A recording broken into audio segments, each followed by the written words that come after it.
There's just 1 minute to showtime. The engines are on. The following program is brought to you in living color.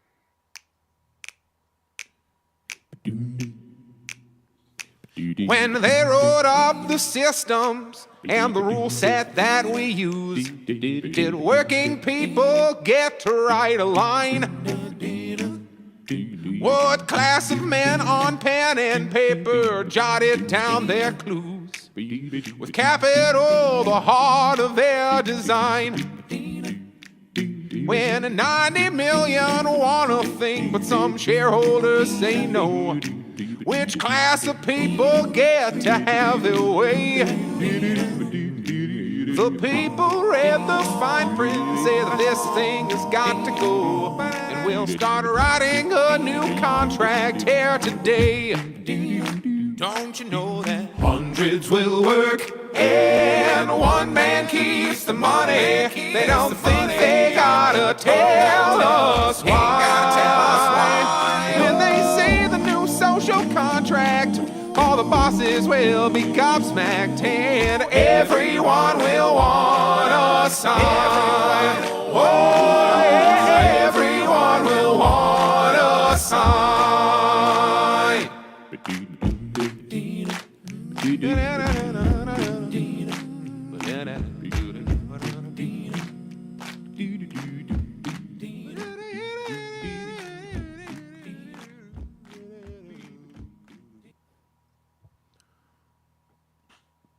Hello, cousins. Thank you for joining us for another episode of Gloom and Doom Hour. We are glad to be with you. You can't see me because I'm off camera when it's happening, but I'm always kicking it to our theme song, which is every time. Like, seriously, it's so catchy. I'm always singing along with it, and that is courtesy of our own very talented Mr. Mayor Jared. So, yes, who has other songs like that and in many other ways that you can purchase on where all music is available. So make sure to check out his music and support independent artists, and we appreciate you doing so. So yes, thank you for joining us, and thank you, Mr. Mayor, for being here as well.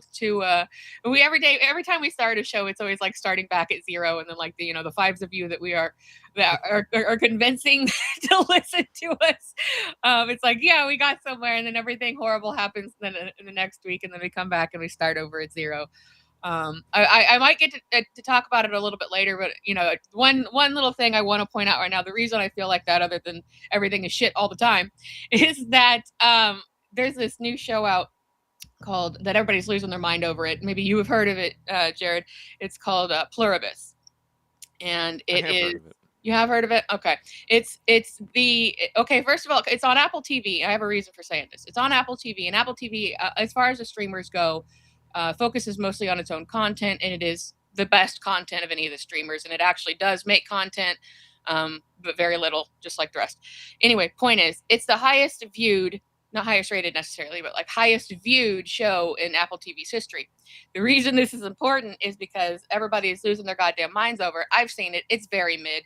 And the reason that people like it so much is because it was written by the guy who wrote Breaking Bad, which I also didn't like.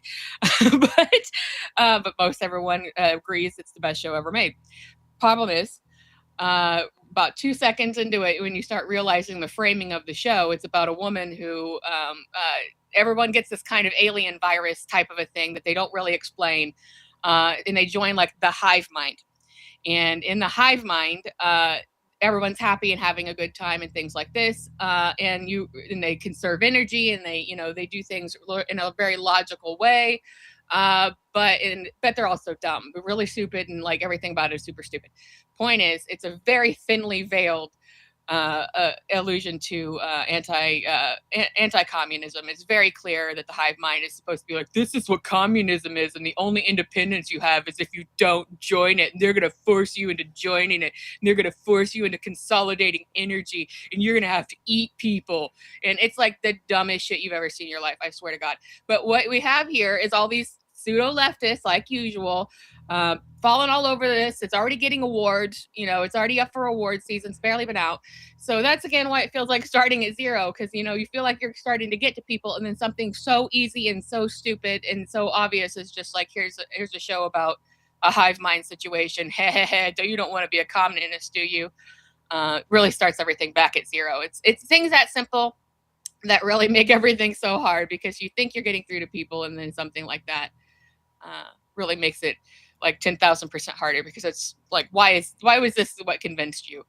Anyways, that's my rant, I think, for right now.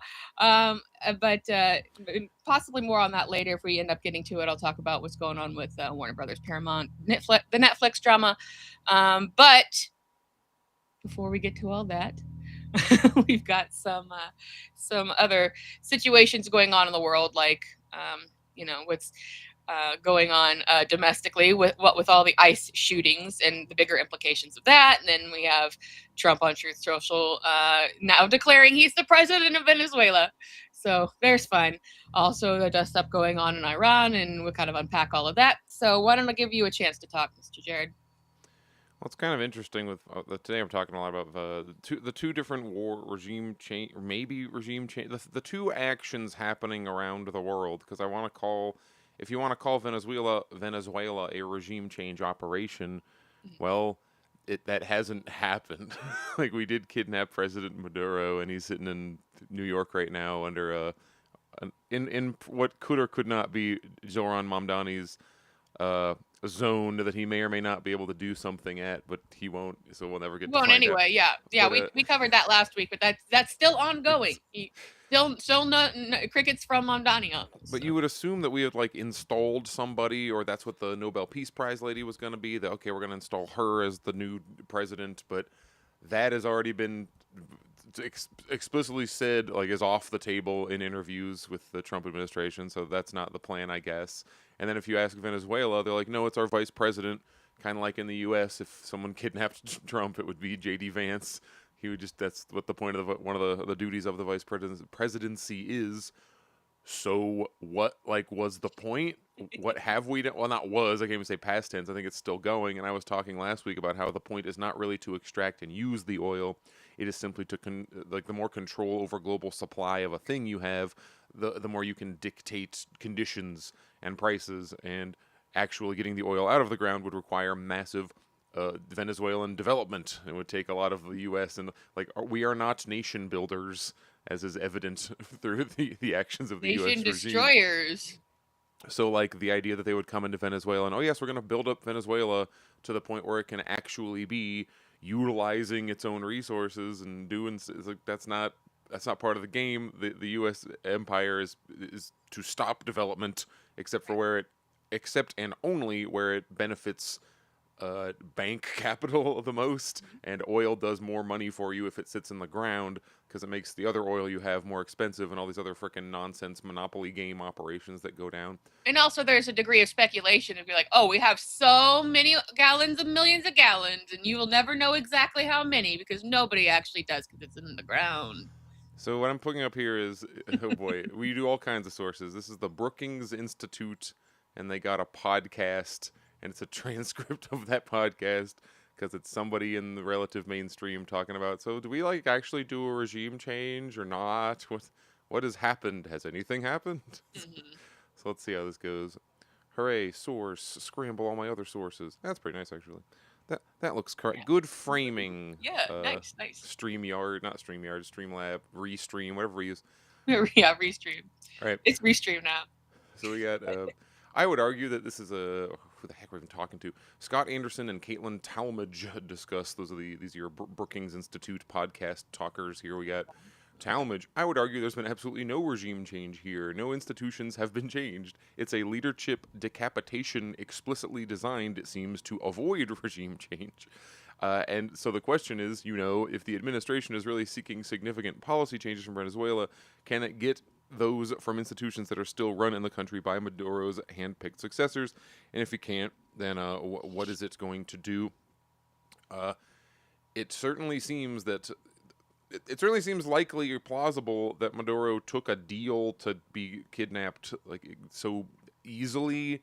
Like, there was not a big battle over it happening. Hugo Chavez, a previous president of Venezuela, kind of did, like, the same thing. He, like, allowed himself to be taken into custody, supposedly under the agreement that, hey, you won't just blow up big swaths of my country. Right. So I don't know. Yeah. Definitely seems plausible, especially with the result that seems to have been not regime change. Yeah, but again, like you're saying, it's not like that was a bad thing. Like it's again, I will go with you if you don't kill me and my family, and if you also don't blow up my country to get me to go with you. So that's something as a responsible leader of a country should and would do. It's the kind of thing. It's like that can never get out. It's like I thought he's a bloodthirsty ultimate supervillain, as we've been told. Yeah. This is the current part of the Brookings, blah blah blah. I'm this guy. We're talking about Trump's administration. Blah, blah. So we read like another couple of exchanges on this. Right. This is a really unique operation, different even if you compare it to Panama in '89, 1990, and other similar U.S. operations of regime change the last several decades. So what does it tell us about how military strategy has evolved? It's just so weird to think of these things as like, oh yeah, well, how has that strategy worked? It's very calmly, well, yeah, we're doing a very normal thing, which is rolling into your country and taking your president. And when you're doing that, let us over tea calmly discuss the ins and outs of trying to wreck other people's countries. No, it's totally cool. Everybody does this all the time. It's fine. I think it's a really important question. Yeah, if we step back from this operation, in some ways it feels unique and it feels stunning and it feels familiar in certain ways, because I think it is a case where U.S. Special Operations Forces have performed this incredible tactical feat of going in, intervening militarily, and extracting this authoritarian leader without any American casualties, or even, it seems, much lost in terms of equipment. And so it's very impressive at the tactical level, which I kind of like the fact that they're so like, wow, this went so well. Yeah, like, and you're getting that from the mainstream media too. They're like this stunning seizure of like, are you fucking kidding me right now? Like, this is not America, hoorah, god damn it. This is a horrible fucking thing that's happened and should not have happened. It's really amazing to see a minimalist military operation in a lot of ways. A 2 to 3 hour military operation being now framed as a tool that's going to allow Trump's administration to, quote, run Venezuela and use the technology that President Trump embraced. You compare that to Iraq, which Defense Secretary Hegseth has expressly drawn a contrast, saying we're flipping the script on that conflict. It's kind of amazing, but it does ask big questions about how successful can this sort of minimalist strategy be. All right, last little thing we'll read from Talmadge here. I think that's very true, and it raises questions about the legality of the operation and how we should be thinking about the authorities under which it was conducted. And I know this is something where you have expertise. Can you talk a little about what legal authority? Under what legal authority? There's literally I'm laughing because there's not. They just did it. They just did the thing. They've already dropped the whole narco-terrorism aspect. Oh yeah, the legal authority is no one is stopping Trump from doing anything. They were saying he was operating with the cartel of the Suns, which is a not real cartel that the Venezuelan press would use as whenever they would say like, oh, they're working for the cartel of the Suns. It's like they are corrupt. That's all that would mean. And the funny thing is, way back in the day, in I think the 70s, when the CIA was messing around in Venezuela, that's who was being referred to as Cartel of the Suns by the press. So it's like, so they dropped that from their legal thing. So they're like, okay, this is not actually a literal cartel. Like Tren de Aragua does exist. It's just buzzwords. It's just to get your middle America all riled up to think, oh, America's stopping the cartels. So they still say it in the press. They're like, he's been running with these horrible drug gangs, including the cartel of the two Suns. Yeah. And then you look at it. Well, no one's gonna look it up. But it's like, oh, that's not even a real gang. It's like if I made up, it's like I'm running with the Juggalos. Like, no, the Juggalos aren't really a gang per se. They're something, but they're not a gang. Oh. No, that's a joke because the FBI does categorize the Juggalos as a gang, and you can get an increased prison sentence if you have a hatchet clown tattoo. Oh wow! I didn't know that. I mean, I'm kind of not against that, but you'll hear about not aware. You'll hear about like the Juggalo March on Washington, and it seems silly. And it's like, no, man, please you gotta not categorize our music fans as a gang and start like trying to bust them for not like just drumming up charges because you want to mess with these like rural Michigan people. Right? Yeah. That's always who it is, isn't it? Yeah. So, and this is basically. It seemed like this should be a huge deal to everyone. Like, this should be like a great big deal. But this right now, things are in such upheaval. This feels like a drop in the bucket because we also have And let's not gloss over the fact that this is above Trump's pay grade, right? He's being told, like, you're the figurehead. He's the smokescreen, of all of this. He's the one where all the actual people with the money who control the lizard people at the top are the ones being like, get out there and do this thing and act all crazy, because they can hide behind that.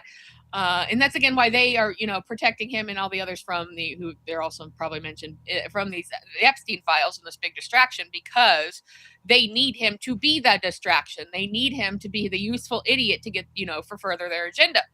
So, where this should be a gigantic world issue right now, it feels like nothing because of Trump also making threats to Mexico, making again threats to seize Greenland.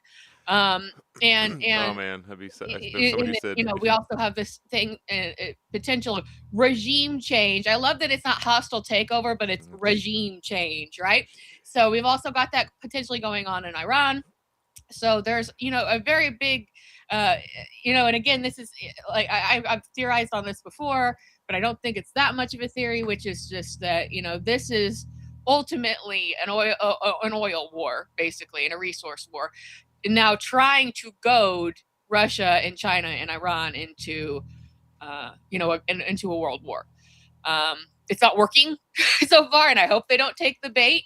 But it feels almost just like it's just a matter of time before they're able to figure out the right strategy to finally get these other countries to say, all right, we have to get involved here, because this whole world domination shit needs to fucking stop. So, and also, and it was mentioned in the chat, which I was also going to bring up as well, but Time Traveler mentions that he took this plan to the billionaires, acting Trump again. When I say he, I know you know who I mean. He took this he's on our goddamn screen. He took this plan to the billionaires that funded all of this, and they're like, we are not rebuilding Venezuela. We are not pumping that oil out of the ground. That is not happening on our dollar. Like, even though it was at their behest that this happened, because this is exactly what Jared said. It's about having control of it. It's not about distribution or use of the oil. It's not even like a hidden thing. We were talking about that last week, and then crap, there's no date on this article. Come on, tell me that not that I'm smart, that the tankies are smart, that the commies always know what's happening before. Oh, okay, so it was yesterday. So we broke the story. No, we didn't. We broke someone else. That's not what we do. We just say things. We're not journalists. We're not for real. Pointing out where the heck is that freaking paragraph? Because you have the headline here where it's Trump's plan for Venezuelan oil run headlong into reality. This is exactly what we're talking about, where it's like these oil companies, okay, Mr. Trump's grand plans for Venezuelan oil have already run headlong into reality, starting with the apparent reluctance of the major American oil companies to plunge immediately into Venezuela. And the related fact that, unlike Russia or Saudi Arabia, the U.S. does not have a national oil company ready to do the government's bidding. You can't just say, like, oh, wait, U.S. oil that is owned by the U.S. and as a nationalized oil thing, go do this. That doesn't exist. You got to, like, ask fucking Shell and Exxon, like, can you go? I was gonna say BP. I'm like, no, that's British Petroleum. But all these American private entities, do you guys want to get in there? And if you remember, Shell was annoyed that they were messing, because they had a deal with Venezuela. Shell had a deal. Like, they're like, you can get this much at this rate, like effing adults and actual capitalists. We did a deal. And they're like, man, your war is gonna mess up our deal. Like, come on. He is waging his campaign for greater control of world oil markets in an era in which the United States already has is already less sensitive to shocks in global oil supply than it was in decades past when Mr. Trump honed his take the oil mentality. The U.S. has a ton of oil right now. Oil traded negative, whatever that means, last year, like per barrel. Or last year, recently. Oil is currently not a thing where, like, oh crap, we need to find some oil. We're about to run out. Like, that's not actually reality, and flooding the market with a shit ton of Venezuelan oil would drive down prices, which is not good if you own oil. You want that price to be as high as possible, and they only bring it down sometimes because we, like, threaten to riot. But there's a reason that gas has just been sitting at $3.50-ish for my entire life. Like, when I started driving, gas was about $3, and everyone's losing their minds because it was a big spike. And but it's just sat there. In the W era that went, the gas we had a big thing about it, and then they're just like, we're going to do 9/11 to distract you.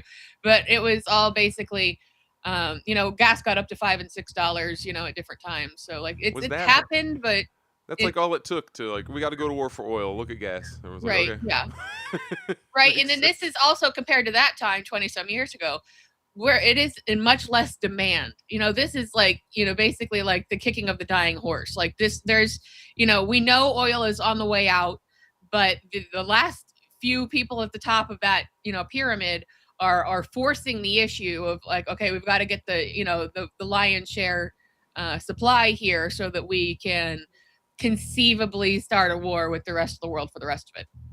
There's a paragraph here talking about where it's like, how much is energy dominance even worth it nowadays? Like, it's not even worth controlling oil. You said what I said in a different way. Yeah. It's really more about, I think it's gonna be more, especially because like we're saying, there's actually a lot of oil around the world right now. It's gonna be more about Right. these various rare earths, your lithiums and Einsteiniums, and I don't know. Right, the yeah, frickin' names. yeah, and uranium in Nigeria. So Apparently Venezuela has a bunch of that too, but that's why like Taiwan's because of the manufacturing. I don't know. Everything is a freaking distraction. Everything is trying to get you to not pay attention to the other thing. And it's levels of distraction. It's like, you look over here, no, look over here, no, look over here, because you can't. And they know that we've talked in the past about that they've been trying to do these distraction tactics of old, and it's not working. But then now we're kind of gotten to a point where they have figured out how to utilize distraction in the modern era, which is just keep throwing shit at you, so you don't have a chance to process what's going on and get really upset and think about it. Because now you're like, what do you mean they're trying to make Canada the 51st state? Fuck off of Canada. What do you mean? It's just wearing people out. So that is the modern version of the Roy Cohn version of how things used to be done versus how they are done now. There is sort of a like they leveled up, I will say, and figured out how to control you. And then this is in collusion, obviously, with the tech companies who run the major social medias, who have openly said that they have flooded their platforms with AI, with bots. I say AI because I not because it isn't true when I say it in quotes, but I mean like fake profiles of people, not just bot profiles meant, to be like a bot and here's pornography that you didn't ask for, but like it's like people that appear to be real people. And then and what that is then they will have those people vitriolically arguing about, I'm Venezuelan and I couldn't be happier that America has come to trounce my country. This is great. And then appear to be a real person. And it's like, all right, okay. But the thing of it is most people can't tell the difference because, and we were talking about this before air, because of the abject lack of media literacy that people have. No, it's Jesus had 6 fingers. Come on. The issue is that these people can't tell the difference, and this stuff is developing at this huge rate. So the idea is that what benefits the tech companies in all of this, they're not benefiting from the oil money necessarily, but what benefits them on their end of it is that they can farm engagement, and that's what these bot accounts, these profiles, these fake profiles do. Is they rile you up, they get you mad, and they get you to engage with them, and that keeps you on a platform longer. So if they can have a tool that they use that is the piss you off machine, that's what this is. It's to keep you in a place where they think that they can predict what you want, and they think that they can predict what will push your buttons, and then they push forward that kind of shit on things for you to see and get mad at and stay on the platform for longer. So that's, if you're wondering, that's where the tech industries come in to all of this. So just so you're wondering, it's like, because initially it kind of seemed like it was an oil versus tech war, old war, new war, when Trump was coming into the second presidency. But then they basically just do what they do and figured out how to both benefit by using this whole thing to their advantage. They don't get into these positions by not taking advantage of people. So this is how it's done. You have the literal boots on the ground situation, but you also have the digital version of that. And then they just capitalize on people being really stupid and not being able to tell the difference between things. And not even really having to worry about making it harder to tell the difference. because people just share the bullshit, like especially when it comes to like nature or animal videos or things like this. Is like, if somebody who knows what they're looking at is fake, then other people are like, no, I'm pretty sure this is 100% real, and then it'll get like 10 million billion shares. So it's really easy to distract and fool people. What was the other thing? Oh yeah. So so what's going on in Iran? That's kind of the big question.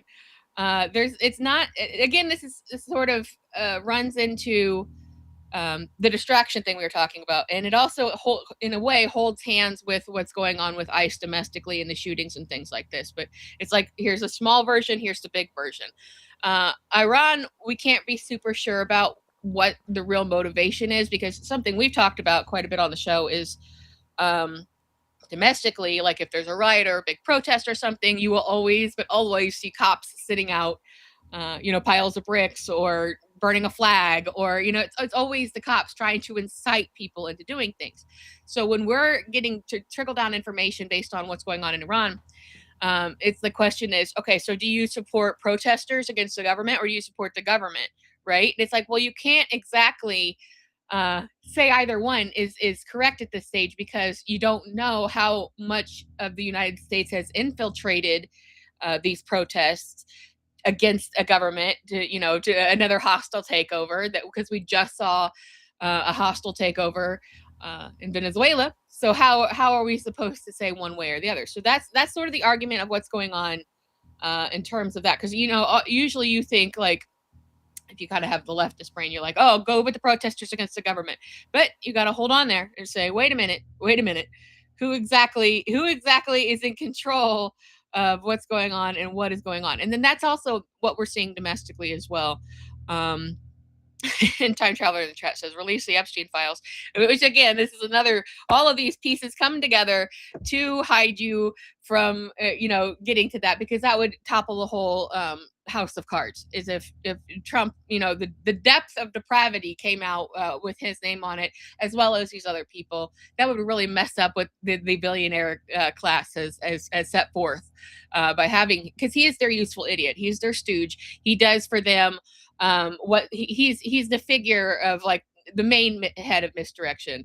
We keep saying, oh, it's a distraction, but he's like the main figure that, because then he'll go out and say something stupid. He says, I'm the president of Venezuela now. Oh, damn, you're super stupid. He says, we're going to let ICE kill whoever they want to kill. Oh, damn, you're super stupid. But that's how we end up with both that going on, like what's happened in Minnesota and what's happening in other countries as well. This is just, it's in the older days, it used to be, like we were talking about in the Bush days, it used to be that people, these things kind of happen one thing at a time, like one big thing, and then one big thing, and then and never mind while all this is still going on, they're still having the Palestinian genocide is going on, and people are hardly talking about that now because there are so many other distractions. It's not that anybody really forgot about it or is any less sympathetic to it. It's just that it's one thing after the next, after the next, after the next, and it's hard for people to, as humans, as actual physical beings of the earth, it's really hard to physically process this much information, and that's really where we are. And it feels like a real, like, shit tornado, and it basically is, because it's like, where do you start? What do you do? What do you focus on? They've got to spread so thin in terms of our attention span. Now we've kind of reached kind of this mental breaking point. What you do get in all of this, though, is what they're not counting on is people will become more savvy because of it, because they won't necessarily know the depth and the breadth of what's going on in Iran, or why are we fucking with Mexico? Like, they don't understand that necessarily, but they do know that they're getting fucking tired. They're getting tired of it. They don't want to hear it anymore. They're they're just like, every day is a slog here. The minimum wage is horrible. The wages are horrible in general. Life conditions are horrible. So but every day they're hearing, oh, we've got money to try to pay people in Greenland to defect. Like that makes sense. Or, you got more, here goes more money for Israel, or the Pentagon failed another audit or just refused to take it. So, it's one thing after the next, and this is just piling on to people. So your average everyday nightly news watcher may not understand it at the level of somebody who is invested like we're invested, but will just eventually get tired. Like, and then they stop, doing things that you want them to do. Like they stop, obviously the shopping is down, but they stop, buying certain things. They stop like extra spending. They stop voting on things. They stop doing stuff. And then they also tend to get more invested in local things that are going on right now. Something that's super cool we've talked about quite a bit, but it's really picked up, it's really accelerated, and in particular in the state of Indiana, which you wouldn't believe, people have taken a huge amount of agency over not letting data centers in. It has kind of turned into a thing, and that's where we basically are. Like every data center that's being proposed, whether it's in a rural area or a suburban area or a very urban area, every single one of them is getting massive resistance. And we just saw, this was a really cool story. We just saw Dell, I think it was Dell. Yeah, Dell said that they are actually going to step back their AI first model in their new software, new generations of computers and technology, because they have found out, from their point of view and what you just know as being a person alive in the world, that there is no customer interest in AI. So continue to push back against it, because that is working.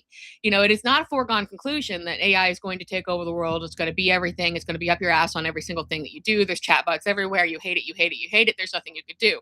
This is not seatbelts, guys. This is not going to help your life or improve things. If you push back against it enough, and these people at the top find out they can't make money off it because people flat out won't use it, or will complain about it, or make problems with it, or whatever. They want you to think it's an inevitability, but it isn't. So they will eventually, it will go the way of NFTs. Like there eventually won't be anything that anybody can really actually do about it, because people won't want, are showing that they don't want this in their lives. They're being very clear about that. So I think I will pause my rant there and give our mayor a chance to say something. You're on mute, bud. We're talking about things that are not AI, but Yeah. Attempt to shape a narrative in a way. Iran protests. You've probably seen this photo. Where is it? You've probably seen this photo. The one Right. like the little thumbnail. Yeah. And speaking of media literacy, here we go. Make it larger. Right. It's a lady with she's like burning a picture of the Ayatollah. I think that's his title, Khomeini. Yeah, I totally. Big. He tweets in English. Khomeini has a Twitter account, and if you want to follow it, you can. It's there. He's not the one who will talk about Michigan football. That was the previous president, who is not Khomeini. I don't remember his freaking name, but he would tweet a lot like Wolverines football, and it was very weird. Actually, this is like a fake account. It's like, no, he probably just watches college football. Like, I don't know. Be surprised who's a fan of what. But you've probably seen this photo going around, and it's supposed to be, oh, this Iranian lady is protesting and is sick of whatever, but it's not from this year, and it's not from Iran. It's from Canada, and it's from apparently 2022. You'll see again, it came up like later, because I think there was big Iran protests in 22, and then look in 23, a few months later, there it is again. Then 2026, and it pops up. At least it's a real photo, so there's that. It is a photo of a real person, but it's a real person standing in Canada. Yeah, right. 4 years ago or so, 3 years ago. But that didn't stop anybody from running with this. Photos that went, I have no idea what the Hindustan Times are, but we're reading from Canadian MP joins viral Iran protest trend. It's viral and it's a trend, right? Lights cigar with Khomeini's burning photo. Wow, look at him. Look at this literal state employee helping imply that this is an Iranian person. Like, I'm sure he doesn't get on in his thing say like, I will now take this very current taken in Iran photo, and because if you press him, I'm like, well, you know, it was relevant then, it's relevant now. Blah, blah, blah. It's just, why did this take off in such a way? Why am I seeing? I didn't dig up clips, but how come when Venezuela was going down? And why are they trying to make it look like it's a trend and using words like trend and viral? How come after Venezuela was going, well, while Venezuela was going down, you're seeing video clips of just people in a crowd doing something, and the caption's like, look, this is very happy Venezuelans in Venezuela celebrating their dictator getting deposed, and then you know, of course, the first comment's like, this is Argentina in 2011 after winning a soccer game or something. Or it will be a straight up entirely fake video. There's a couple AI ones floating around, but that's probably the worst way to do it if you're going to be a propagandist. Just take a clip that's from something else. Or you'll find a clip that is Venezuelans, is in Venezuela, but was from last year after, like, it'll be like celebrating Maduro's election win. And they'll be like, see, look, here they are protesting, blah, blah. Like, because you're just scrolling, you see a thing, and then you kind of just get the general, oh, Iran's protesting, and that's, I guess, good, because, you know, I've heard bad things about Iran. Iran and it seems to be a bad reinforces what place. you think that you're supposed. They want you to think. So you know, people are just out here doing this stupid shit. So it serves empire.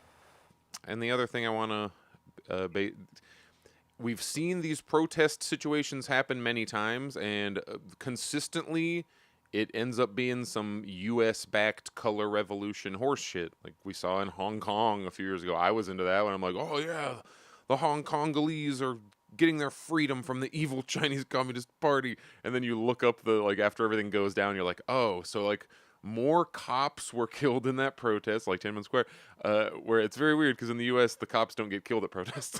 That'd be insane if something like that happened at one of our protests. But yeah, it's like the cops are the ones getting beat up, and then, oh look, who's running it?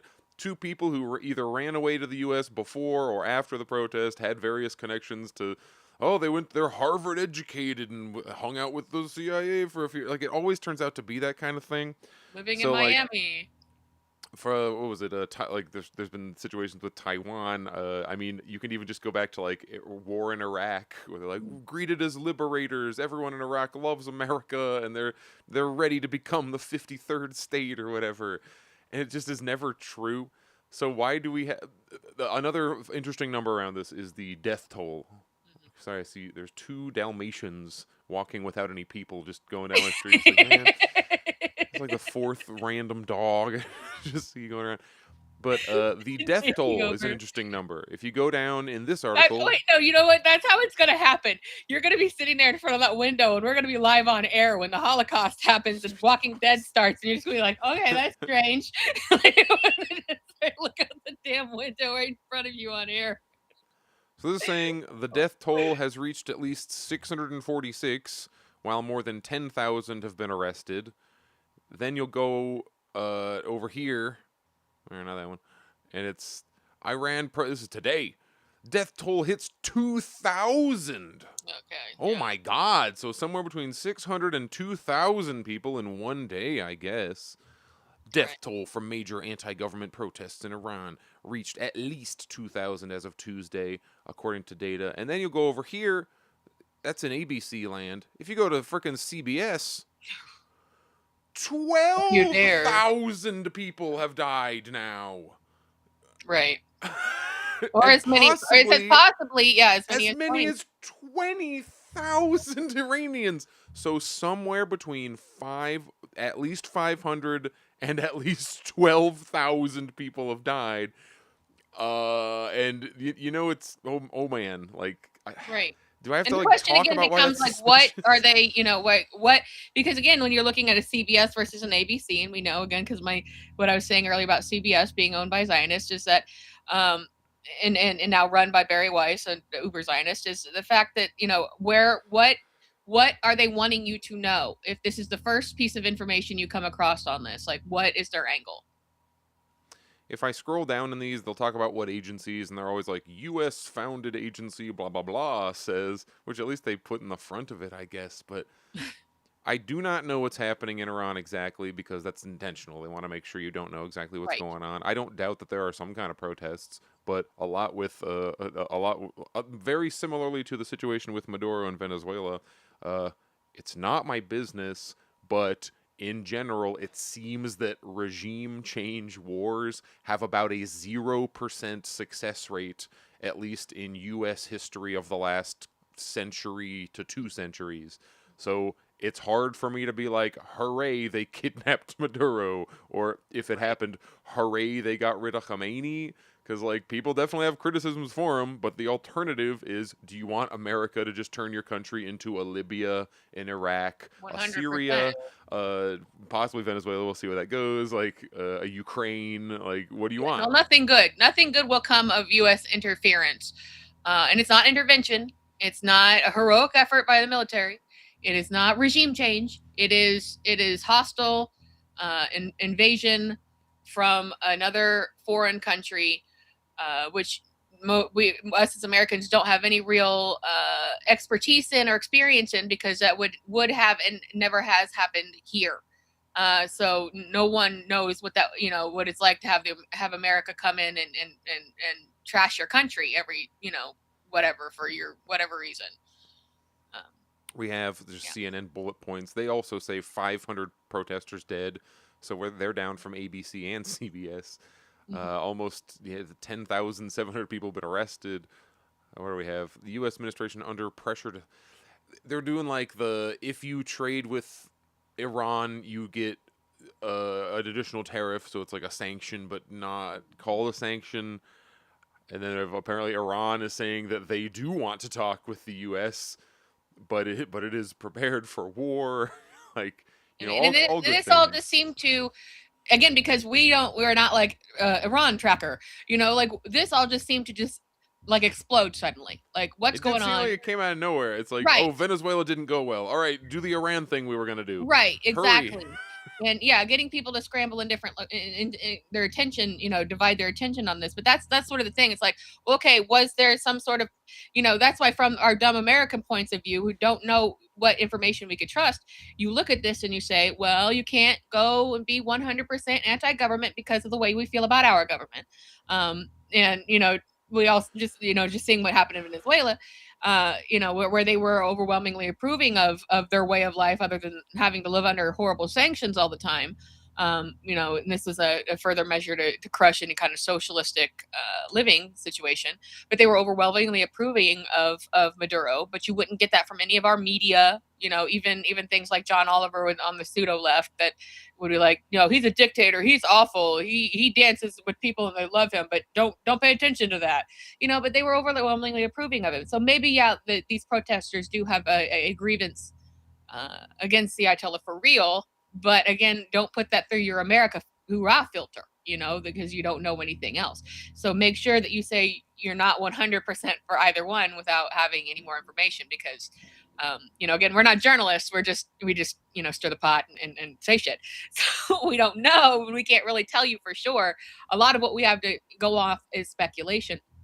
An interesting point here that I'd like to point out. We got a comment from the known Dark Senate, who asked, Jared has a tag mayor. You're a mayor. So yeah, he's the mayor. Right, I am a mayor. He is America's mayor. He is the people's mayor. Mayor of Crazy Town. Those Dalmatians are now going the other direction. Guess they finished what they were doing. Yeah. Oh, good. Yeah, he's the Dalmatian mayor right now. See, that's in his purview. Why are there unattended Dalmatians? We got to make sure the Dalmatians are looked after. So yes, it's 2 of them. That's definitely somebody's dog like ran out of their house. Right. If you want more like the reasons of why I do not trust, certainly not this particular protest. Look at who is not happy about it, but look who's like sending their best wishes and condolences, and it's everyone in the American political class. It's every one of our American Idol audition winners.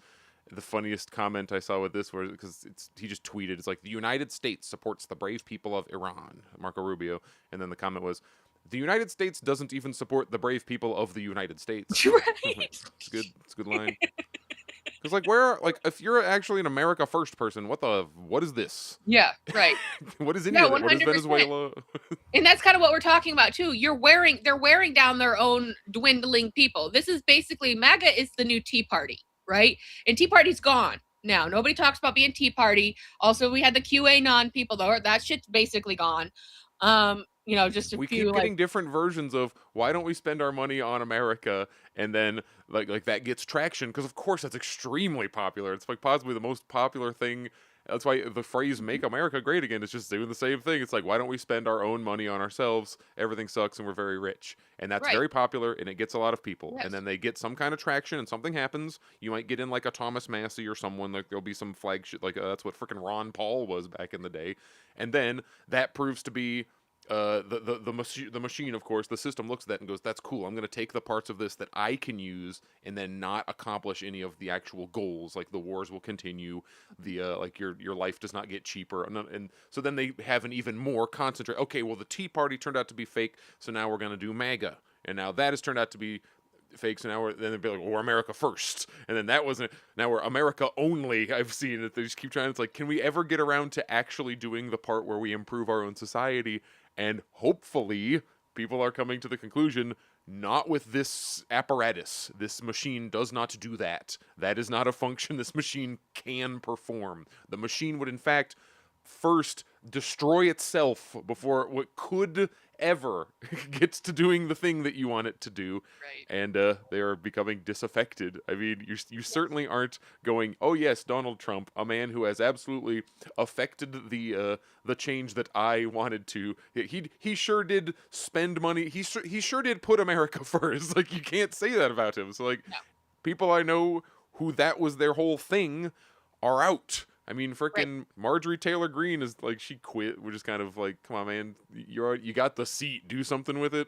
But Yeah, also, no, I understand if you don't want to get killed by the CIA or whatever. But she's just there, just tweeting, just fucking smack talks now. That's what she does. She's like, Iran's stupid. Why are we doing this? Why are we doing this? Yeah, make the like go the Matt Gaetz thing and make the way into from politics to podcasting. So And Gates found it in his heart to support some of these wars too. He's fucking fake like everybody else. for sure. And they all have who they get paid to do and say and whatever their mouthpieces essentially at the end of the day. Ocasio-Cortez loves all these. She stands with Marco Rubio. Mhm. Most people do, it seems. Bernie And that's- Sanders stands with Marco Rubio. Yes, absolutely. Yeah. His tweets of Maduro was a dictator, but you didn't let anybody know. So I don't disagree really like with who Marco did this, Rubio but- on almost everything. But the fact that America should run the world, I do not disagree on. We can work together on this. We will invade every nation. We will kill every Palestinian man, woman, and child. It's the wrong country. Right? Or anybody we feel like get in the way of the America machine. And that's sort of the overarching topic here. I'm seeing it all the time. This is also, you see people being like, why won't another country do something about it? First of all, not their business, and they're trying really hard not to get Stop voted into war. thinking China. That's why the fucking Soviet Union fell, because they ran around fucking with everything. Right, Stay home, deal with your own stuff, and allow Right. your psychopath opponent to beat Like themselves. fizzle out, basically. To go Oberus and just eat itself alive. So basically, that's the thing too, domestically, in the way that it's like, well, people are expecting the real. You're seeing like, why is everybody so hard on the Democrats? They're not even in charge or whatever. When they get in charge again, God's gonna come down and give them all the power, and they're gonna fix everything, and we're gonna be better again. Like, because that these, as soon as we get back into the cycle of the election cycle, that's exactly the mentality that's going to happen. It happened last time. Biden's going to save us. Remember, Biden's going to save us. Biden is, that literally came out of liberals' mouth. I saw that more times than I could count. Like, that's always You're getting President whoever, probably not literally Newsom, but like somebody. I That's think gonna so. happen. Like, he kind of quieted down, but who else would it be, honestly? And it'll suck so bad and do absolutely nothing that then you're gonna get President Rubio. You're gonna get Rubio in Right, and this 2032. is gonna get worse until this whole system implodes, and that's the problem. Like, people just don't seem to understand how that there is a party system here. If you watch the liberals, they're like, they'll make a phone call to their local government, and then they'll be like, we did it, guys, we did it, we did this, you need to call, we did it. And it's like, you don't fucking know what you're even fucking talking about at this point, because where is the pushback?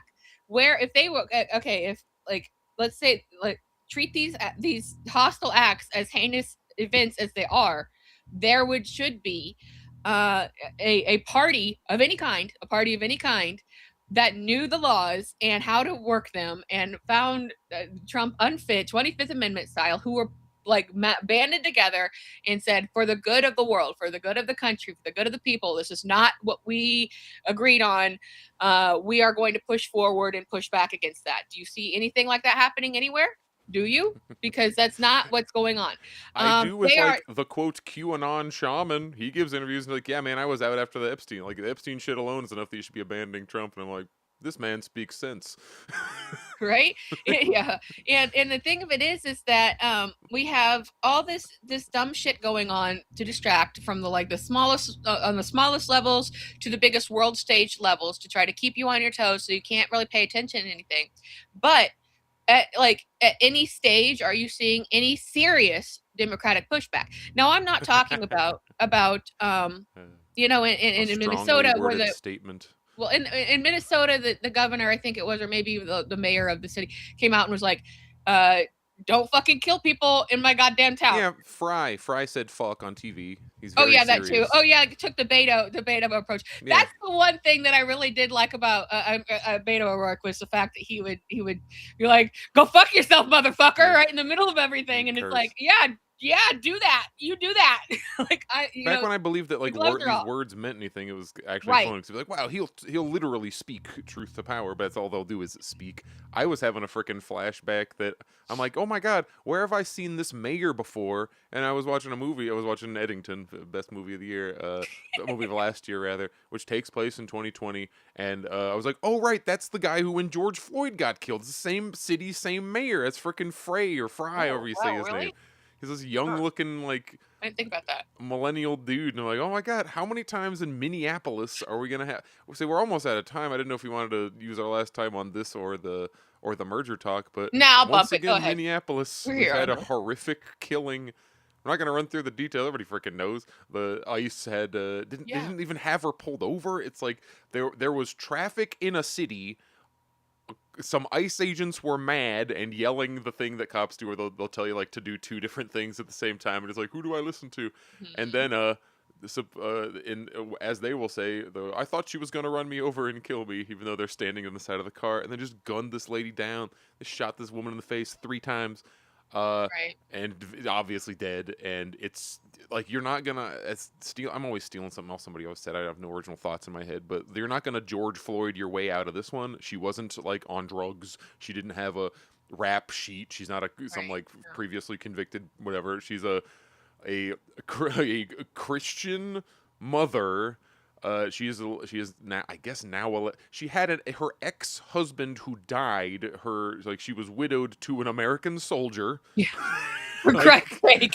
It's like she has none of the. She was not there as a protester, according to all testimonies. Like I was just on my street and trying to drive where I'm trying to go. So we're talking about a straight up civilian. Yeah, straight civilian. Nothing to do with any of this. I've heard like she was blocking the street intentionally to try and mess with ICE, and I'm like, well, that would be literally anything, but that isn't even what was happening. Not that you should be executed for fucking, I don't know, mildly inconveniencing the federal cops. But the whole situation, you're not gonna get the same kind of like doubt. There's no like gap you can wedge. Well, actually, this is fine. Situation you can like they had a bit easier time trying to do with George Floyd. She checks none of the boxes except that she then remarried a woman. So I guess you could be like they're a lesbian, but like they weren't out there for like lesbian rights. No, right? yeah. They weren't.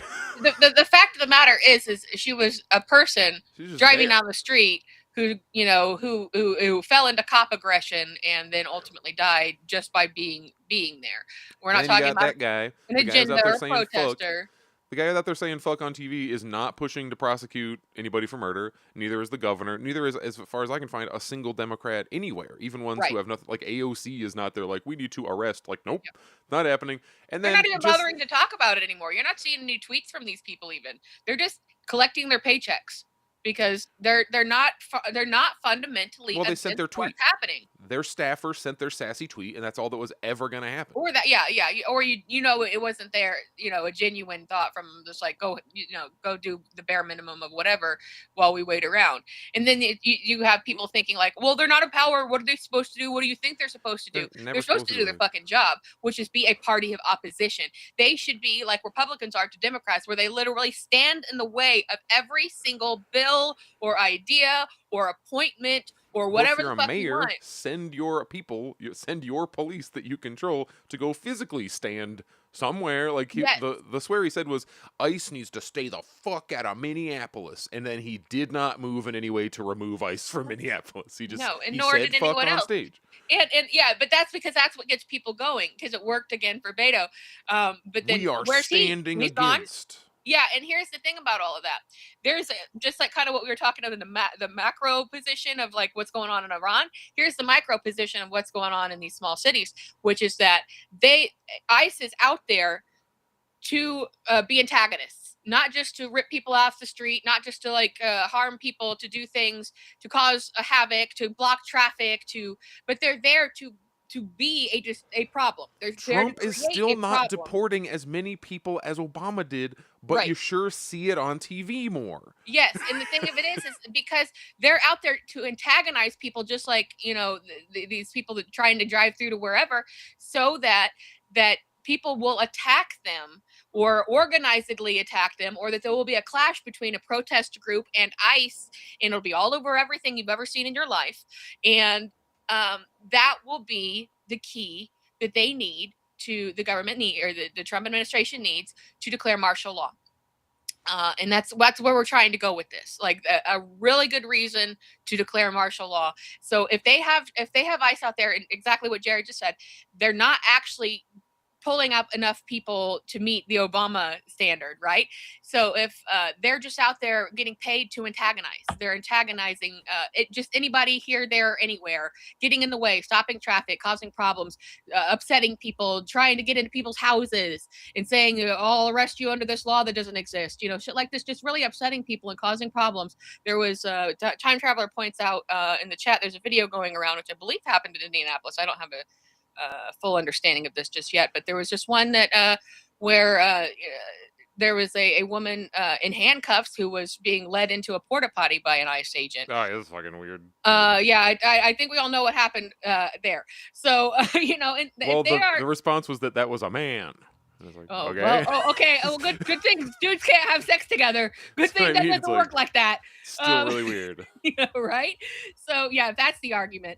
So that the issue being is they are there to create havoc, and that is their job, because obviously they're not pulling out enough immigrants to match Obama numbers, which I know is just burning Trump alive. The only thing I can find on that is it's like a thing from July of this past year that he was on track to get the most deportations since Obama, not more. And this is specifically ICE, and they're throwing around numbers like the Obama admin recorded 316,000 ICE deportations his first year of his second term, I guess. I assume that they're comparing these.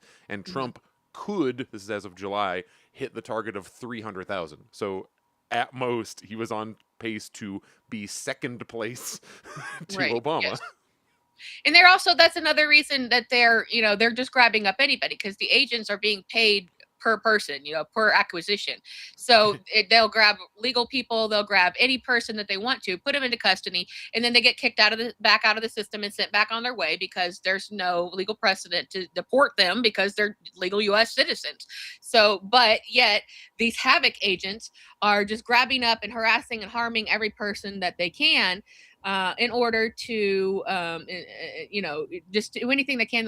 They'll steal, they'll break property, they'll just create all these issues in order for you to see how bad that they're acting, to try to goad people into fighting them and argue, start these protesters that are watching them. I'm really glad that the protesters haven't taken the bait, but I feel like that's only going to be for so long, because eventually they're going to do something so heinous and egregious out in the open, start, I don't know what, but I don't need to theorize, but just something that's going to get people's attention even more than shooting a woman in the face 3 times. There's They're some of gonna these do videos, something. people gotta stop filming in some of these cases. Like I saw, there was one that went viral of somebody who just like ran. They were cuffed by ICE, and then they just fucking took a break for it, and nobody really chased them. And I'm like, well, they can probably get away if you maybe take down this effing video you keep plastering Right. everywhere. So, Yeah. like, if Or they're blur doing their a face crime, out sure. or something at least. At this You point, know. we've kind of become our own freaking surveillance system. Like, nothing can happen at a protest that someone won't be filming for Right. good or ill. It's like a panopticon situation. Even if someone's Yeah. doing something that we're like, oh, I like that, therefore we shouldn't like be throwing that video around because we want to, maybe protect that person. Nah, either way, Right. it's getting put on the internet. Apparently, there are some Department of Justice. That's this article I got up. Department of Justice officials who have quit over what is it? Over the decision to not investigate. The Department of Justice is not doing an investigation into the ICE agent who just shot a lady in the face, allegedly. But Allegedly in front of the whole goddamn Exactly. world, but the FBI is doing an investigation, but there's a whole number of weird. As soon as the murder happened, like all the local people were shut out immediately. Like they ran that body to Washington instantly. Yeah. They gave nobody local a chance to do yeah, and anything. also, And like, the why? cops looked into it and decided the cops didn't have any wrongdoing. So that's what we're basically looking at when you hear things like this. There probably will somebody will get put on trial over this, but like, oh boy, I. Yeah. Why is everything weird? Why is it everything to be like suspicious and add in 10 layers of weird suspicious stuff? Not suspicious of that like he didn't shoot her or that she wasn't who she appears to be. I don't think that either of them were like plants. I don't think that direct exact orders of like you shoot a random civilian. I don't think that comes down. No. It's They're you just just- set up powder kegs and eventually Yes. one of them goes off. Right, that's exactly right. And they are there to, again, antagonize what's going on to try to get people to fight them. That's and I don't. I mean, we know that this is a classic thing. I just can't think of anything to compare it to at this moment. But because it's just so asinine. But eventually, there's going to be something that happens beyond woman shot thrice in the face that's going to get people just to lose their fucking minds and start fighting. And that is the ultimate goal. And then I do think it's more of a matter of when than if about martial law. I think they're just waiting for a really good opportunity to be like, okay, we're doing it now. We can, and you can't stop us. You will see no Democratic pushback. You will not hear. You might get a couple of nasty tweets that somebody else wrote for them, just like Jared said, but you are not going to see them banding together. You're not going to see them exercising their right. You're not going to see a checks and balance situation going on because they are not fundamentally against this. Now, maybe back in some other era, we might have had two very strong, diverse parties. Maybe we did. I don't know. I'm not a political historian. The thing of it is that now, essentially, after Reagan, where the government was peace and parceled off and everybody was able to be purchased for a price. And we already knew that, but just to unfortunately confirm, Matt Gaetz said something not long ago on one of his political shows or a talk show or something, which was that, just for an instance, they would have these, mixers basically, and new people would kind of be making their case for whatever was going on. But they would have a badge with a QR code on it, and they'd go around and they'd kind of basically make an appeal to people from essentially investors from Israel and Israeli government officials who would come to these, and they would say, like, they'd make a pitch to them, and right then and there, if they liked what they said, they would hit their QR code and donate to their campaign. So, and he called it a humiliation ritual. It sounds that way to me, but that's just literally like sort of like a physical version of what was going on. And that's what we're talking about. Like, that's how it's being done now. It's so streamlined and so easy. It's as simple as sending money via clicking a picture of a QR code. So we've had like 40 plus years here to get this right. And that's where it is now. It is so commonplace now for government to just be in it for money. So when you see people like Mamdani coming up being like, I'm going to this and I'm going to that, and we're going to this and we're going to that. And in the first, like day one, there was a crisis in his city, and like literally a foreign head of state is now imprisoned in your city. And I told Trump I didn't like this. I said I don't like it. And then you never heard another thing about it.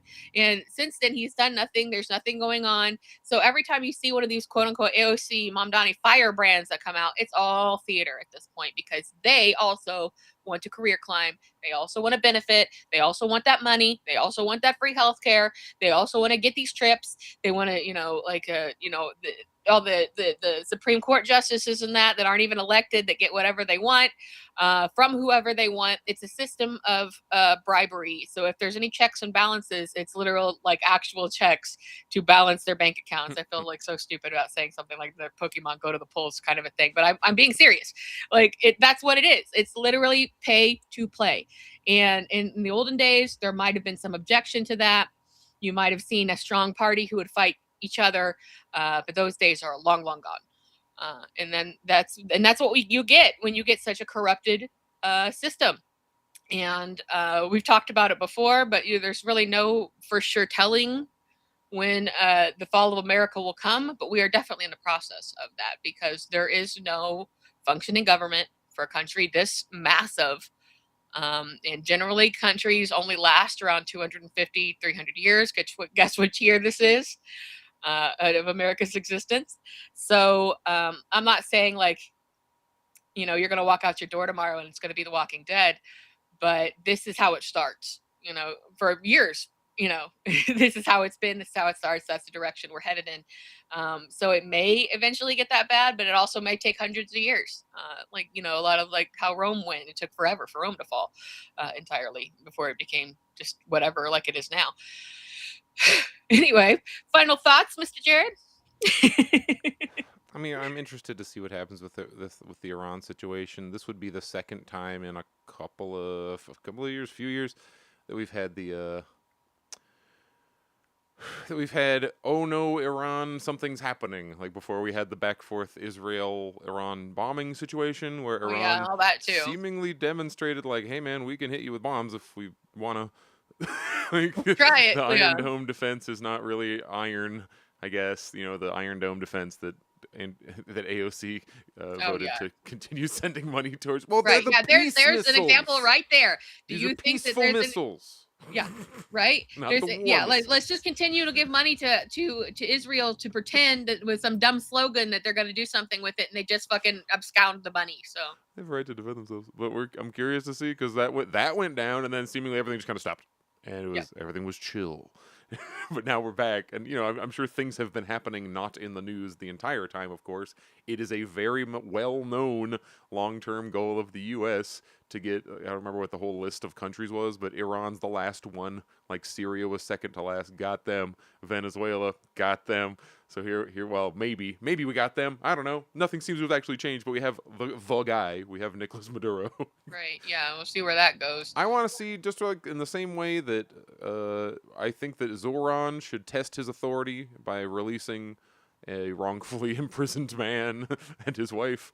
Maybe Jacob Frey could test his authority by actually trying to kick ICE the fuck out of Minneapolis. He can say shit as he does it. He'll be like, get your shit and go. You can say stuff, man. You can swear a lot if you do that. Apparently that's allowed now. But again, also, like, I'm not, it doesn't hold the weight that it used to. Like, oh, we're worried about decorum at this point. Give me a fucking break. Yeah, it's like in the 90s, this would be like, whoa. Yeah, right. Yeah, clutch your pearls. Like, I don't think so. And that's sort of a thing with me. It's like, I don't want to hear all this, like, oh, wordy dirge shit. Like, shut the fuck up. This is what's going on. Shit is real. Well, we were told that our whole political class is a bunch of child rapists or cover-uppers for child rapists. So saying a bad word, it's like, who cares? Doesn't hold a lot of weight at this point. So yeah, that's basically what we're at. And again, we wind this episode up on a complete stalemate, because we can't tell you that anything good is happening. We can't tell you a conclusion about anything. We're just kind of sitting here watching and waiting and trying our best to keep track of all of these different things that are happening all at once. Don't take Marco Rubio's word for it, is the only thing I can say on any of these. Like, if he says, if you just go with the opposite of whatever the official government narrative is, you'll probably be closer to the reality than if you believed it. Yeah, but I think this is, if you take anything away from what we've said here today, please do not, in the next couple of years when the election cycle starts up, have this short memory of, oh, Democrats. They're not going to help you. They're not going to save you. I don't care who they pull out of the woodwork. I don't care if it's Gavin Newsom or some other person or whatever. Because we're whoever, basically it's going to be a blue no matter who situation, because there's no way that the Republicans can win again, even if they run the most dog shit campaign, worse than Kamala did. It really, there's really no way it could happen. But what you are going to get is you are going to get some people who have the exact same agenda just like she did, because people keep going on about, well, this wouldn't have happened with Kamala Harris. Like, her literal first campaign ad was her glad handing with ICE agents saying she was going to fund ICE further. So, don't have these short memories. If you're in fights with liberals who aren't actual bots, but real living actual people, you have to use these talking points and let them know that this is all bullshit and fake and smoke and mirrors, because if there's plenty of ample opportunities to be resisting any of this, anything, and they're not resisting any of it at any point, at anywhere. They're just waiting and collecting checks and waiting to further capitalize on it, whatever, and going to their mixers with their QR codes, making promises to corporations and industries about how they're going to keep them alive. And once again, which we pointed out before, there are only so many billionaires, there are only so many billionaire corporations, there are only so many industries. So they can only serve those, finite amounts. Whether you don't understand how many there are, it doesn't matter. There is a finite amount of these people and these corporations and these industries, and they are the ones with the money, and they're giving it, and they're doing these things. So it's not like they're like, oh, well, the Democrats only do the good ones. That's not a thing. Okay. It's absolutely not a thing. So it's all bad, and they all serve them. And that's going to continue on whether you vote or you don't vote, or you canvass for a Democrat or you don't, or you're against it or whatever. So we can't really tell you what to do or have any real actual advice to give you. But I mean, I can't see why anybody would want to participate in that at this stage, knowing that they're just lying to you. They're straight up lying to you, and they are benefiting. They are the upper echelon of society, and that's not how it used to be historically. They always made tons of money and things like that, but there were some even if they were faking it, they were paid by somebody else to fight something, and that just doesn't happen anymore. So that's where we are. I think that brings us to about the end of a gloom and doom hour here. We will obviously be back next week to update on whatever we can. But again, like I said, we're not journalists breaking stories here. We just like to talk shit once a week and get it out of our systems.